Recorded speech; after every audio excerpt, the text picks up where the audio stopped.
how are you, everybody? Good to be with you. We are in this new series, got this summer road trip theme. I love that. By the way, special shout out to Dayton and Columbus. Thanks for even giving us just a glimpse into what God's doing in your communities. It is awesome, awesome, awesome to see. I'm Kyle, lead pastor here at Crossroads. If we haven't met, my family actually just got back from a summer road trip. We did our vacation early. Very thankful to be able to do that and get away for a little while. We did a road trip out west. It was awesome. It's something we've been planning for and saving for years, scraping together every hotel point we could find and like Kohl's Cash and cereal box tops and whatever, just trying to make the thing work. It's awesome. We went out to the national parks out west and we hiked. And when I say hiked, I mean hiked. We did over 100 miles in the desert with all of our kids. It was incredible, absolutely incredible. Now, some of you hear that and you're like, what's wrong with your head? Why in the world would you go to the desert and hike with your kids? Why not be like a normal American and take them to the beach and relax? If you have that thought in your head, I know something about you. You've never taken a kid to the beach, have you? Because it's not relaxing. It's terrible. It's absolutely awful. Personal opinion, you don't have to agree with me, personal opinion. I think we should ban kids from beaches. I do. I'm not anti-kid, I'm just pro-beach. I want to preserve the experience, that's all.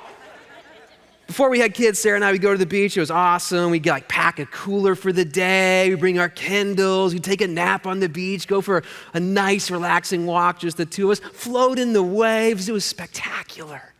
And then we had kids, and it was ruined. It was awful. When you add kids to the beach, it's like adding Mentos to Coke. It's just awful. Two main problems that I see. One is the sunscreen problem. Now, I don't know who changed this. I don't know what gave them the right to change it. I don't know how they decided for all of us, but sunscreen is different now. When I was a kid, we'd go to the beach and my parents would look up at the sky and they'd see the blazing sun, 98 degrees or whatever, and they're like, maybe we should dab a little SPF 2 on him. And just go, that should last all day. Great, get out there, have fun. Not anymore. The rules have changed. Now you have to apply SPF 4000 to your kid every 8 minutes, head to toe, or you're gonna get judgy looks from everybody around you. I know because I've had this happen to me. It's awful. And if you've never tried to put sunscreen on a kid, it's like trying to give a cat a bath. Like it's a lot of claws, a lot of shaking, the whole time they're like, don't spray it in my eyes, as they're like tracking the eyes perfectly with the spray bottle. I think I've only ever sprayed my kids in the eyes, actually. That's all I've ever managed to do. It's awful. Sunscreen is problem number one. Problem number two is the younger they are especially, the more they have like this intrinsic death radar, like GPS for what will kill them at the beach, and they go straight for it. If you have a 2-year-old and there's big waves, they're just gonna walk in like Aquaman, like I'm just gonna breathe underwater, You look up and your kid's riding a great white shark, like it's bad. It's really bad. So if you're taking your kid to the beach this summer, I'm gonna pray for you. That's what I'm gonna do right now. God, thank you so much for everybody who's here. Thank you for summer, thank you for fun, thank you for vacations. I know there's a lot of people in here going lots of places, people who are watching online from all over the place. I ask that you would give us restful trips away, God, that you give us times of relaxation and refreshment and restoration with you. And I pray for today's message that we would hear directly from you and you would push us closer to who you are in the life you want to give us. Amen. Now, it was an awesome trip. It was an amazing trip, absolutely incredible. The kids did awesome with the 100 miles of hiking. The whole thing was great, except for the very first hike. The very first hike was supposed to be, by the way, one of the best hikes.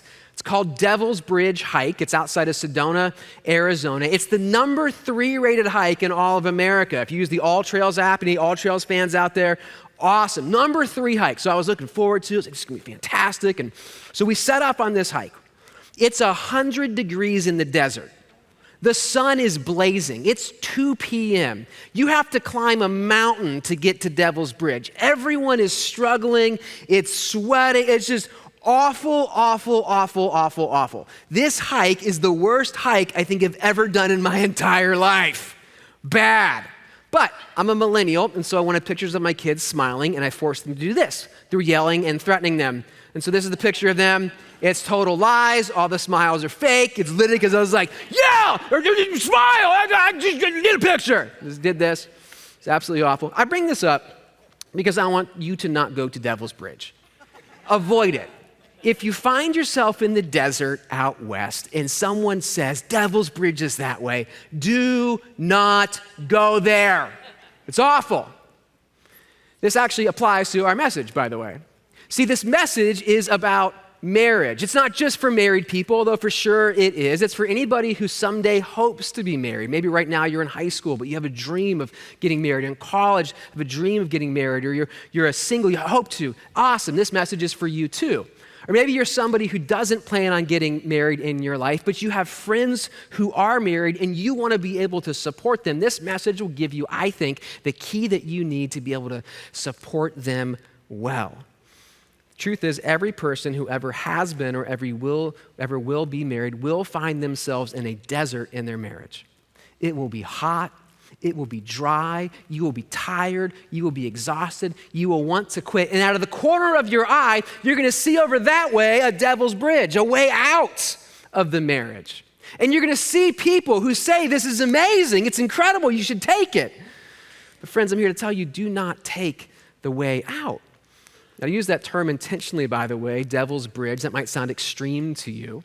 But the Bible says that you have an enemy. The devil, he's the father of lies, and his goal is to steal, kill, and destroy. And I believe he's been telling a lie about the foundations of what love and marriage really are, has been tricking people into taking the bridge out, and therefore has stolen one of the biggest blessings in life you can ever have, a healthy, thriving, God-centered marriage. You know, everybody in that some moment in their life will hear this whisper in the back of their head, take the bridge, maybe it's time to get out. Starts as a whisper in the back of your mind. It sounds something like, man, she just doesn't appreciate me. Man, maybe he's never gonna change. Maybe I'm just the easiest place for her to blame all of her problems on. She changed, he changed, I changed. We used to work, we just don't work anymore. Maybe we never will again. Starts as a whisper in the back of your mind.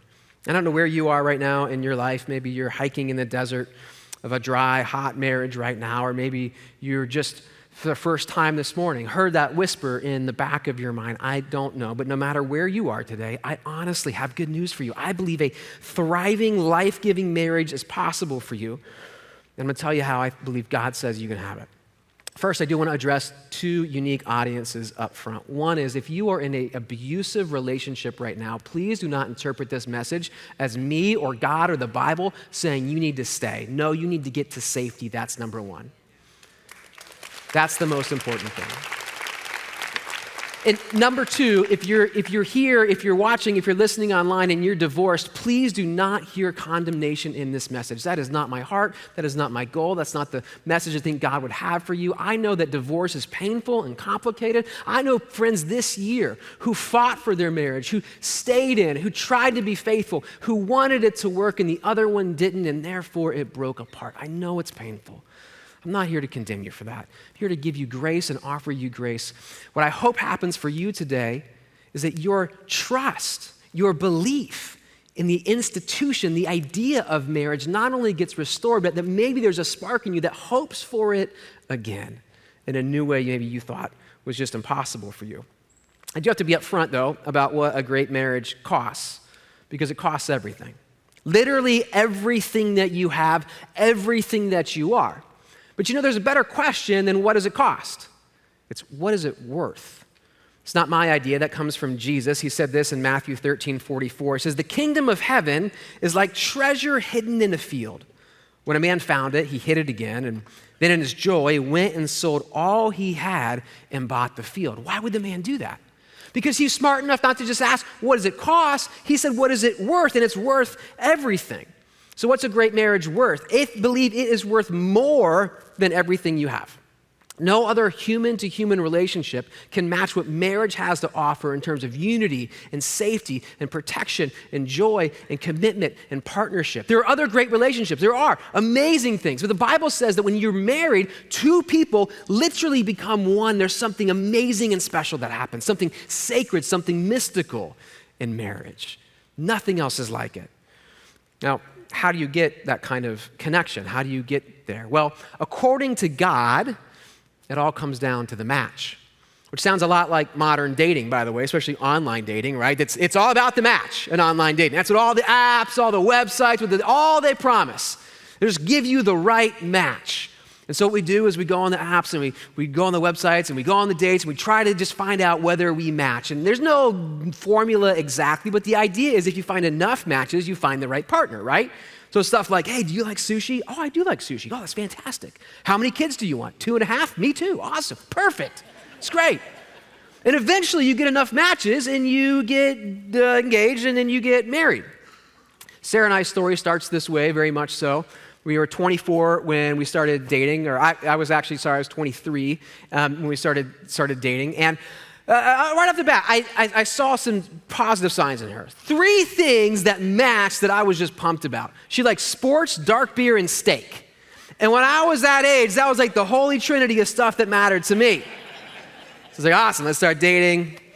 And we started dating, getting closer together. And that's pretty normal, pretty typical. But this is where our story gets a little bit strange. See, Sarah and I went together on the first ever Go trip that Crossroads ever does. If you don't know what a Go trip is, it's where we send normal people like me and you and whoever else wants to go, whether or not you believe in Jesus or not, by the way, we'll send you to another part of the world just to help serve the poor and the least of these in their homes. They're amazing experiences. And we got to go on the very first one to South Africa together. And on night 1 of this trip, you're gonna think I'm making this story up. I promise I'm not. Night 1 of this trip, Sarah and I are at the hotel having a completely normal conversation about something. I don't know, like what we wanted to have for dinner that night, or I don't know, what time the bus was going to pick us up in the morning. Something totally normal. And in the middle of this conversation, this voice that I instantly knew to be God's voice dropped in, uninvited, unexpected, into the back of my mind and said, "This is your wife." And I was like, "What?" Mid-sentence, stop talking. What? Crazier, at the exact same moment, Sarah hears the same voice in her mind say, "This is your husband." Stop mid-sentence, stared at each other, like just awkward. It felt like 10 minutes, like, you gonna talk, am I gonna talk? Finally, I was like, did you hear that? She goes, "Yeah, I did." It's like, "What? I heard you're my wife." And she goes, "I heard you're my husband." And we just sat there looking at each other, it's wildly uncomfortable. Still, to this day, I'm like, oh my gosh, this is so awkward, so strange. Very strange. Now, we were matched, point is, by God himself. Pinnacle of match. I don't know that it gets better than that. I don't know that you can have a better match than that. Maybe you hear that story and you're like, well, gosh, if God matched me and my spouse, maybe I'd have a better marriage right now, Kyle. Is that what you're saying? Is that the point of this message? No, it's not. It's not. The reason you think that, though, is because you might believe what popular culture teaches, which is that it's all about the match, so deeply that you don't even question it. And friends, that's the lie. The lie is that it's about the match, and that will utterly destroy you. Because at some point in every single marriage, probably more than once, by the way, the sun will come out, the marriage will get very dry and hot and painful, and you'll hear this voice. It might happen after a year. Because, man, we used to match, but now we don't. We're different.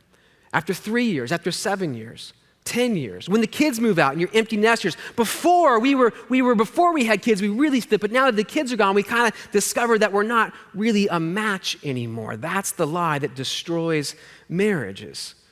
See, I'm convinced that the match matters exactly 0%. How do I know? Because God himself, I would say, matched me and Sarah, and that match has mattered exactly 0% in our almost 18-year-old marriage, and it will matter exactly 0% in yours too. See, after God said to get married, we did very quickly, by the way, because, God said to. So what would you do, drag your heels? No. We started dating in February. That trip happened in April. In May, I asked her to marry me, and in September, we got married fast. What does that mean? Thank you. Yes, it was great. Thank you for clapping. It was great. It was really, really good. Now, what it meant, though, is we were getting to know each other, like really know each other, after we were married. By the way, this will happen to you too. When I do premarital counseling with couples in the first session, I sit them down and I always say, so tell me about some of your most common arguments and points of disagreement. And almost 100 out of 100, you know what they say? They go, oh, we don't fight.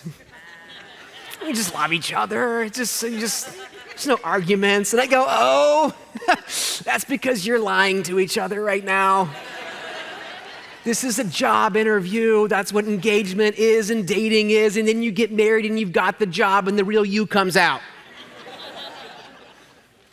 Sarah and I were getting to know the real us after we got married. I mean, really, we celebrated Valentine's Day 6 months into our marriage, basically. That's crazy. It was like, hey, wife, don't tell me your name. I know it starts with an S. Susan, Sarah, so close. What do you want to do for Valentine's Day? We've never done this before together. It was crazy. Now, what I discovered, though, and what she discovered about me is that we were, and I would say are, the world's worst match. Literally, awful. Every single thing is the opposite. Every personality test we've ever taken, we are the opposite. All the Myers-Briggs letters, exactly different. She's an introvert. I'm an extrovert. She's like, wants to plan everything, be very organized. I'm spontaneous. I want to keep my options open. She's very safety conscious. I zoned out right after you said the word safety. Not interested in it. Worst match. And we can laugh about it now, but I'm telling you, it was painful. Especially early on in our marriage, there were points where I would sit and I would wonder, was this a mistake?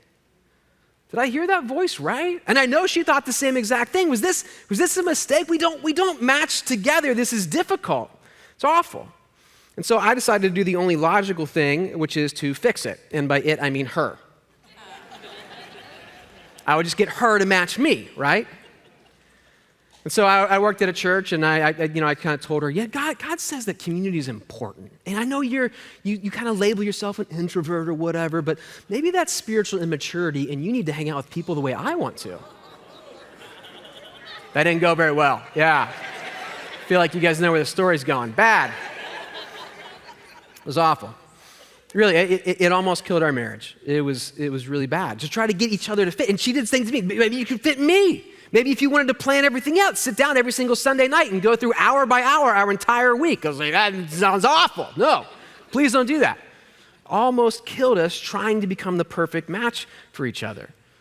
But I wonder about you, where you are in your marriage. Are you placing your future hope in the success of your marriage in becoming or being the perfect match to each other? Maybe if she just changes a little bit. She just wants to see friends as often as I do. If he just wants to have sex as often as I do. This is where we get to as couples. And I'm telling you, if you're focused on that, you're focused on the wrong match. See, according to God, there's a completely different match that should be getting all of your attention. Now, one of the best reasons to get married, I think goes under the radar, we don't talk about it enough. Best reasons to get married is you get a lot of free stuff. Like, a lot of free stuff. Some genius, I don't know when, invented this thing called a gift registry, and it's awesome. Now, guys, I gotta tell you, I gotta just take it down probably one notch from there. I thought when we got the gift registry, Sarah's like, this is great, we're gonna go register for all the things we need. And I was like, cool, I need a kegerator, a pool table, maybe a hot tub, Cool. She's like, no, not that. It's like a vacuum cleaner, a blender, and a duvet cover. And I was like, what's a duvet cover? Found out, if you don't know this, duvet cover, it's a real thing. It is a wrapper for a blanket. It is completely unnecessary. I just imagine there was like sales were down at Blanket Co. And so they had a brainstorm like, how do we boost sales again, guys? And Carl from accounting was like, what if we sold the inside separate from the outside? People would pay twice. They're like, that's not gonna work, Carl. You're an idiot, Carl. Why'd you think that's just real dumb? And then Lauren from marketing, Lauren's like, I got an idea. What if we name the outside, the second part, something French sounding? Americans, they'll buy anything if it sounds like it's from France. Duvet cover. And it's worked. And you're laughing, but this is you, right? You buy stuff that sounds like it's from France. Anybody drink LaCroix? LaCroix? LaCroix. You imagine when you're drinking this that you're in Paris. These French people, that's a French smile, by the way. You can't tell, but that's what a smile is in France. Having a great time at a Parisian cafe. Let me bring you down gently. Do you know where LaCroix is actually made? Wisconsin. Check the back of your can at home, I promise. You're drinking Old Milwaukee water. That's what you're actually drinking. So, you get gifts when you get married. They're great. Again, duvet covers, I don't know, whatever. But you do get gifts. Now, every married couple actually gets a gift you did not register for, but everyone gets it the moment you say, I do, and it's from God himself. What is it? It's a book of matches. He gives you a book of matches. See, every single day, you have a choice with those matches. If you're in a room right now, go ahead and take those out. Those are in your pocket, in your seat. You got them on your way in. If you're watching online, go to your junk drawer. There are matches there, I promise. Every junk drawer spawns them. Get them and just hold them in your hand. It'd be great. Every single day, you have matches. And these aren't normal matches where they run out. See, you have one every day, and every day you will strike it, you will light it, and you will set something on fire, either yourself or your marriage. It's your only choice. And the next day you're gonna wake up and there's a brand new match in your matchbook. One match, and you have the choice over and over and over again. See, popular wisdom says that a great marriage comes from being a great match. It doesn't. It comes from using the match that God has given you to do what he calls you to, which is to sacrifice yourself for the sake of your spouse. That's it. And some of you are like, that's not exactly what I expected. I thought you were going to say love. Like, isn't that what the Bible's about? Preacher boy, love, God is love. All this fire burning. Very, not, it's like, well, I get it, but a little extreme, right? Well, let's talk about it for a second. The Bible does say that God is love. And it does. Its primary call is to love other people. 100% absolutely. 1 John 4:16 says God is love. But do you know that the Bible also says that God is fire? Deuteronomy 4:24, for the Lord your God is, same word, is a consuming fire. And it turns out that these two concepts, love and fire, are far more related than you ever thought possible. Fire shows up all over in the Bible, by the way. It's a pillar of fire that guides the Israelites through the desert at night. God talks to Moses out of a burning bush, a bush on fire. John the Baptist says that Jesus one day will baptize us with fire. But the number one place that you see fire in the Bible is in relation to the sacrificial system. The sacrificial system, just to kind of nerd out a little bit, just real quick, I promise, real quick with you about Old Testament sacrificial system. There were 5 main sacrifices, nuances and differences between them, but the big idea was the same in all of them.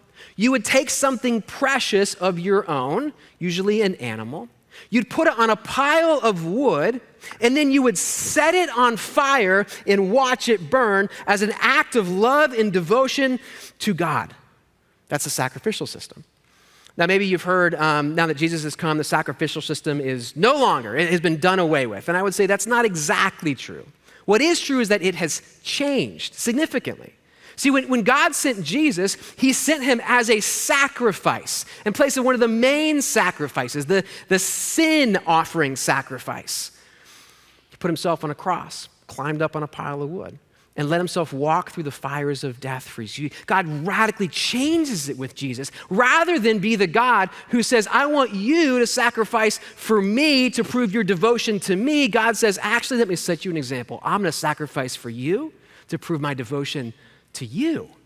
This is the sacrificial system, setting yourself on fire and watching it burn. Now, he didn't end the sacrificial system. I would say he redefined the sacrificial system. What's fascinating is in that move, do you know that act, the act of Jesus giving himself for us, is now the definition of love?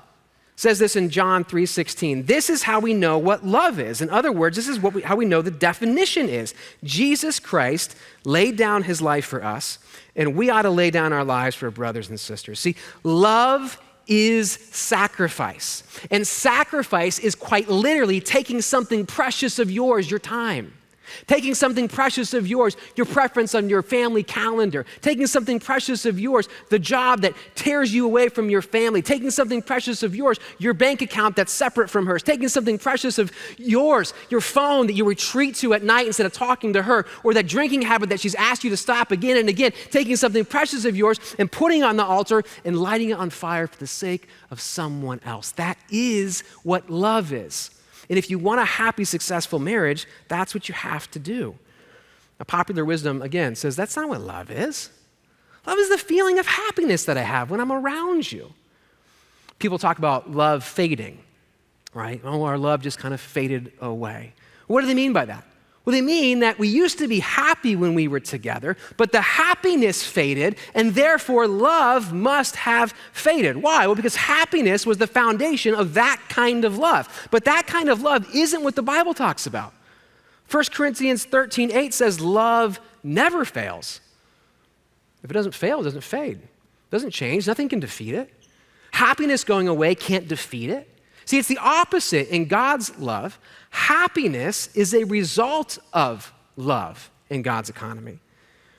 You love somebody, sacrifice yourself for your spouse every single day. If you want a happy marriage, this is the only way. You sacrifice for them again and again and again and again. And here's the key, not when they deserve it. Let me ask you a question. When did Jesus sacrifice himself for you? Was it the day you deserved it? Was it the best moment of your life? Was it when you finally got it all together? When you completed that Bible reading plan you said you would? When you had perfect church attendance or whatever, you finally kicked that habit? Is that when he died for you? No. Romans 5:8 says, but God demonstrates his own love for us in this, while we were still sinners, Christ died for us. Yet he says, do the same. 1 John 3:16, this is how we know what love is. Jesus sacrificed himself for us. We got to do it for our brothers and sisters. This is love. Exactly the moment they don't deserve it. That means exactly in the moment when your marriage is dry and you're just ready to give up, when there's nothing that he's done that could possibly make you want to serve him or care for him or show him any kind of affection, when she hasn't listened to you in so long, you're done with it. You don't want to talk anymore. That's the exact moment to sacrifice. That's the perfect moment. Love hasn't failed. Love is finally getting its shot in that moment. That's what God would say. You step into it. See, the most powerful thing you can do for your marriage is commit to it. I got a tattoo, my first tattoo, only tattoo so far. First tattoo, only tattoo, a number of years ago, this one. And by the way, you might have seen Brian has a very similar tattoo in a very similar spot. Yes, we did get it in the same place on the same day. His is slightly different, and I got mine first. It was my idea. And he's not here to contradict that, so let's just put this in the official record. My idea. We were in Jerusalem together, and at this tattoo shop, 700 years old, the oldest tattoo shop in the entire world, started by a family that began tattooing Christian pilgrims in the Holy Land. And back in those days, 700 years ago, being identified as a Christian could very easily get you killed in many parts of the world. But these people would come to Jerusalem and they'd have this amazing experience that would cement in their minds their faith to the point where they were like, I could never deny this. And they wanted a kind of a mark the moment memento of this in their life, a way to cement it. And so they started tattooing signs of the cross on their forearms, a place that was really hard to cover up. That way, if they went home and someone discovered they were a Christian and it cost them their life, they were going, it's fine with me, because I'm in no matter what. I'm in no matter what it costs me. And so I got this tattoo because in an age where many people my age are deconverting, I'm not. I'm convinced that Jesus is who he said he is. And so I got this tattoo as a way to follow in the footsteps of the ancients of saying, I'm in to follow Jesus no matter what it costs me, even including my entire life. Now, it was an easy decision because this is not the first time I have a symbol that represents that on my body. Inside my wedding ring, I've been wearing now for almost 18 years, there are two words. It's love, beautiful. Now, those are our nicknames for each other. For the record, I'm Love, not beautiful, and she's beautiful, just very cute, I know. But they're also what I see as my orders in my marriage. And they're in that order because they are my orders. Love, meaning sacrifice myself for Sarah, for beautiful. Every day I've worn them on my body See, I was fortunate enough to have somebody in our premarital counseling who said, Kyle, if you want a healthy marriage, you have to learn to die. You have to learn to give yourself up. And I've been trying, like I said, I haven't been perfect on this. There's so many times I've failed. I'm sure there's ways I'm failing right now. I'm sure I'll fail tomorrow. But the goal I have, the objective I have, the thing on the horizon I'm aiming for is that God-centered marriage, the kind that loves always, always, always, no matter what.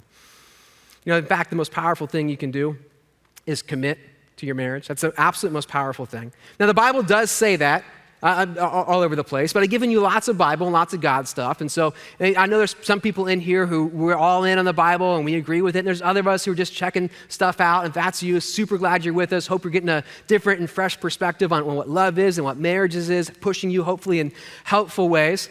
But I want to go to a different source to make this point for you. An article from Forbes, in fact. They recently put out this thing on May 30th. It was kind of their 2024 report on divorce and statistics, and I found this one fascinating. Forbes says the lack of commitment is the most common reason for divorce. In fact, 75% of individuals and couples cited lack of commitment as the reason for their divorce. This was the most common cause of a marriage ending, exceeding even infidelity. Some of you are in here and you are not engaged, you're not married, maybe you've been dating and you're scared of commitment. You haven't made the commitment. I just want to point out to you that the thing that you're scared of is the one thing that's most likely to guarantee you a happy, fulfilled marriage. More people, unfortunately, are scared of it. Cohabitation is on the rise.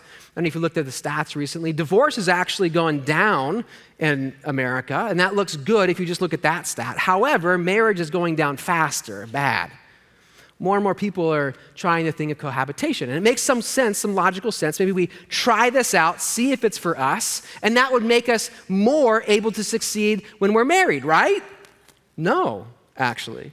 You can go back to the 1970s. Every study that's ever looked at this has the same exact conclusion. If your goal is to jeopardize your future marriage, the best way to jeopardize it, to ensure that it fails, is to live together before you're married. That same Forbes study says that the couples who live together are 50% more likely to get divorced than couples who don't. Why? Well, because commitment is the key. And intimacy without commitment kills relationships. It's destined to kill relationships. Love is the commitment to sacrifice. Big and small, day after day, week after week, month after month, year after year, big and small. One of the small ways I've sacrificed for Sarah over the years is on the weekends with her running. It was probably 13 years ago when our first kid came along and she was trying to get back into shape and she got back into running. She'd done like track in high school and she loved it, and so she got back into running. And at first it was like no big deal, right? She ran a couple of miles. It took 30 minutes, no big deal. Well, then she wanted to run a 10K. And then a 10K became a half marathon, and then a half marathon became a marathon, and that's when I learned marathon training is long. Like long. You go run 20 miles on a Saturday morning, you're gone like the whole day. And we had little kids. I didn't want to wake up and take care of my little kids. Why would I want to do that? By myself? No thanks. On a Saturday, it's my day off. But I noticed something for her. That running was more than physical exercise. It was a mental boost to her. It was a spiritual boost to her. There's something critical and important. So for 13 years, I have been the one who does Saturdays with the kids. I wake up, I make pancakes almost every single Saturday for 13 straight years. I make pancakes, the best ones you've ever had, by the way. Amazing, from scratch. And then I clean it all up. Oftentimes that means lunch, too. Clean it all up. And I know that's small. You're like, really, is that a big deal? But sometimes those small sacrifices, those are the most meaningful ones. You know, I think every husband in the world has this mentality in him of like, man, I would take a bullet for my wife. Awesome. Would you take out the trash, though? Did you do that? Did you empty the dishwasher? Did you do that? Sarah once told me that the most loving thing I've ever done for her, the way that she most feels loved, is when I get her water cup, I notice it's empty, and I fill it without asking and bring it back to her. Seriously. Small things can matter. The big ones are important too. About 5 years ago in our marriage, we were in a beautiful house. I would say it was our dream house, big, beautiful old home that was renovated. We had bought it from my parents at a really steep family discount. Otherwise, we couldn't have afforded it. It was beautiful. Everything was done. Everything was renovated. It was perfect. It was in a perfect neighborhood for running. Beautiful. But I had grown up out in the country with land to explore and kind of roam around, and I just loved it. It was an experience I wanted for the kids. And so I came to her and I said, hey, I know you love this house, but what if we sold it? We went and we looked, and houses on land are more expensive, and so to get more land, we had to get way less house, and one that needed a whole lot of work. And we went, we found this house and needed everything. And she decided, yes, I'm in. Sold that house. We've been living in the new one for 5 years, still under construction, still not quite done. And I know that drives her nuts. I know what she gave up. I know it's painful for her. And I also know she would do it again because she gets it, because she is in. See, a transcendent marriage, it'll cost you everything. But again, man, don't ask what it costs. Ask what it's worth. I'm here to tell you in my life, it's worth more than everything I could possibly give up. Because of my marriage, I am stronger, I am more confident, I have a place where there's no secrets, where I know that I'm safe. She makes me better in so many ways. She made this message better. Every message that I give, I run by her. Hey, does this make any sense? She's like, no, you should say it this way. It's way better. Everything. A marriage will make you better. Maybe your marriage is in a desert, and you've been thinking the thing you need to do is to sit down and relax. No, light a fire. You want the spark back in your marriage? Light a fire. You want to have things reignited in a positive way in your marriage? Go home and do that thing that you know that he wants you to do or she wants you to do, or stop doing the thing that they don't want you to do. I promise it'll make a difference, and you know what it is. You know what it is. You know that thing you've refused to give up that would mean the world. Maybe it's big, maybe it's small. Go home and do it, and you'll find a marriage that has some life in it, that has some spark in it. But you gotta light that match, man. You gotta light that match. Maybe you're somebody who walked in here and that devil's bridge got you. You're like, man, I'm on the devil's bridge. If so, burn it down. Burn it down. It's not too late. Are you on it? Burn it down. Get rid of it. Get rid of whatever it is that's forcing you to walk away. Maybe it's that relationship with that person at work that is kind of flirting with the line, or maybe it's even cross line. Give that up. Burn the bridge down. Commit to staying in your marriage. Maybe for you, it's the scorecard you need to burn. You guys know the scorecard, right? Scorecard of how many times have I done the dishes versus how many times have you done the dishes. Scorecard of I cooked dinner, so you got to clean dinner. Scorecard. How much money did I get to spend on frivolous stuff for myself versus how much did you get to spend on stuff for yourself? How much time did I get with my friends? How much time did you get with your friends? That's the scorecard. I've found that every single couple starts with a scorecard, but every single happy couple burns theirs at some point. You can either keep score in your marriage or you can keep your marriage. You can't do both. You might have a scorecard you need to burn, but whatever it is, I'm telling you, burn it. If it's a relaxing Saturday, burn it. If it's drinks on the couch, do you zone out at night and you pay no attention to her, burn it. If it's the phone you run away to, burn it. If it's the job that pulls you out of the house too often, burn it. Whatever it is, burn it to the ground. You're holding a match. How will you use it?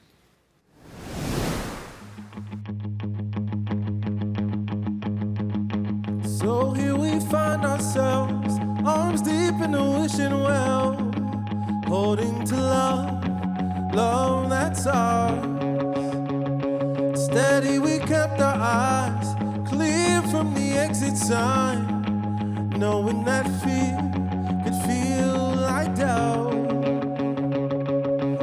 Oh, no point in saying safe.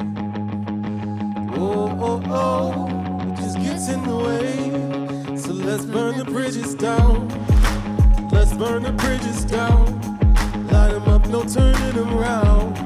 No escape through the ashes now. Let's burn the bridges down. Let's burn the bridges down. Light them up, no turning around. No escape through the ashes now.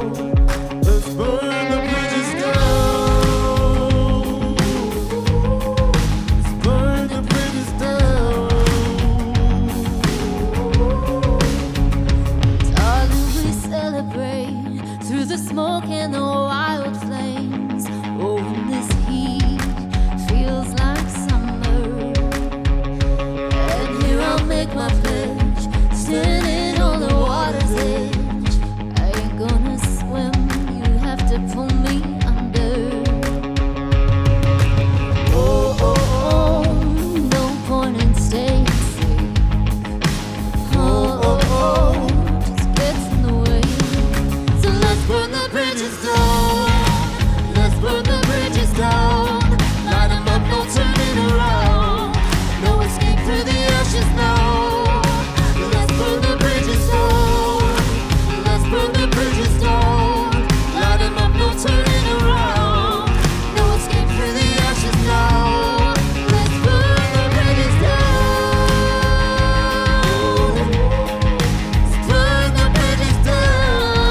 set them mine. The love that we'll keep is the shelter we'll find. Light them up, they just get in the way. Strike a match anytime, it'll turn into flame.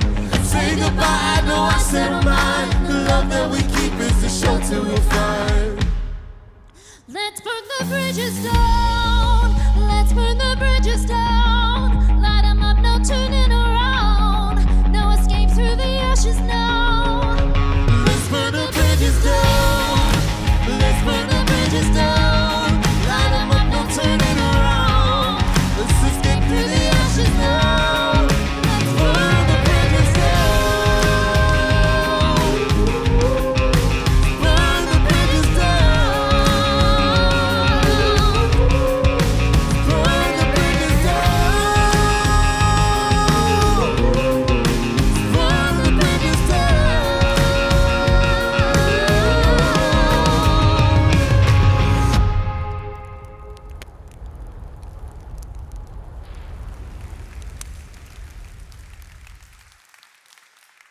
You want to know a secret? Do you know that fire is the best seasoning? It is. There's a verse I found this year that's meant more to me than any other. I found it in January, been burning in my mind again and again and again. It's Mark 9:49. It's a promise from the words of Jesus. It says, "For everyone will be seasoned with fire." Everyone. You will walk through hot, uncomfortable, and difficult times, but the promise of Jesus is that the flames won't consume you, they will season you. They'll give you the seasoning of contentment, the seasoning and the flavor of joy, the flavor of safety and security. That they will if you walk through them, if you choose to light the match. What might that look for you this week? It might be for you, you've got the matches in your hand. If the scorecard hit you, my encouragement to you be go home, write out the scorecard you've been keeping, bring it to your spouse, and set it on fire. Maybe it's the bridge for you. Maybe it's the bridge you've been walking away from. If that's true, set it on fire. If you do, you'll become one of those couples that everyone talks about, the happy ones.